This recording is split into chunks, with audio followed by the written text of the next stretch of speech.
Hi guys, and welcome to Natural Aesthetics. I'm now approaching the end of the second mesocycle of training on this program. So during this week the sessions are, generally speaking, the hardest and the longest. I'm doing more sets than the previous weeks, and I'm taking more sets to failure, or as close as possible to failure. So in general it's a harder week to recover from, therefore I take a deload after this week in preparation for the next mesocycle. So this is pretty much my entire first day of training for this week, week 4. It's a push orientated day, shoulders, chest and triceps, where I focus most of my attention on shoulders and triceps. So the first exercise on this day is a standing press, a single arm press, using a 30k dumbbell. When I do these, I bring the dumbbell as low as possible. I spoke about this so many times before. Range of motion is very, very important. You really want to try to maximize that. So by twisting the dumbbell so the palm faces inwards at the bottom, you're able to take the dumbbell down an extra couple of inches than you usually would, because the dumbbell would hit the shoulder, especially when you start using bigger dumbbells. So it kind of mimics the kettlebell press, which is one of my favorites. Truth be told, I would be using the kettlebells if they went heavier in this gym. I'll then move on to bench press, which, as I mentioned, isn't really a priority. My chest training isn't a priority for these first couple of mesocycles. So I just did 3 sets of bench. Bearing in mind that does take a hit when you do that after like a vertical press or any shoulder movement. Your bench is really going to suffer. I've then moved on to triceps. Started my favourite exercise at the moment, which is a skull crusher type movement down to the chest. Watch my last video and you'll understand why I prefer this over other variations of the skull crusher movement. Follow that with some push downs, rope variation.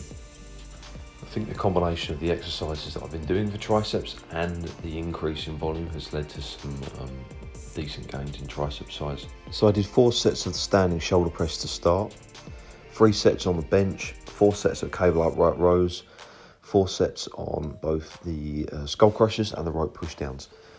The reason why I didn't record the cable upright rows is simply because I'm kind of having a hard time doing them actually the last couple of weeks.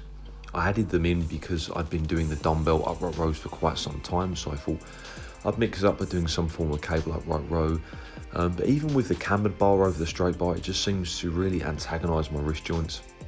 I've done it for a couple of weeks now, but next week I'll be changing back to probably the dumbbell lateral raises. I honestly think for most people it's going to cause issues either in the wrist or the neck trap area.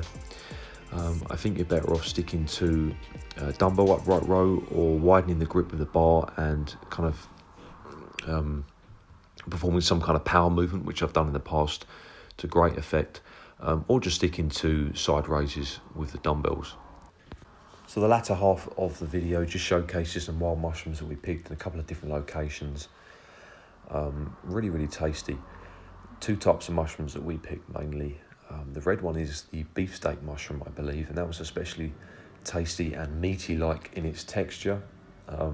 Pretty much just fried off like a steak. The other yellow one, which I can't remember the name, was even tastier actually. But all mushrooms go really nice with butter, salt and pepper, and of course there are a number of other dishes that you can utilise the mushrooms in. It's a really good way of just buffering up your non-meat based protein.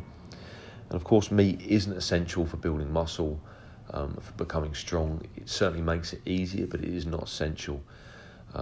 You just probably need more quantity of a vegan protein source to match the meat-based variety, to get the same level of protein and the same amount of amino acids. But by no means is it essential for building muscle mass. There are a lot of online resources available for seeing what mushrooms you can eat and can't eat. So just have a look if you're curious. I'd really strongly recommend it. Just gets you outdoors. And there's such an abundance of mushrooms in the UK in, wooded areas, forests, fields, any areas that's grass, even in urban areas, you can see that mushrooms grow.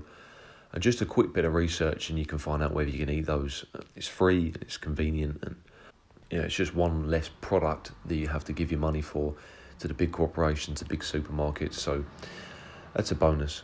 So thanks for watching, guys. If you enjoyed the video, give it a thumbs up, subscribe to see more. Don't forget to click that notification button so you can be made aware of any videos that I do release. Check out my social media, the links are in the description box below. I do offer online coaching. For anyone interested, email naturalasthetic@outlook.com. Stay strong.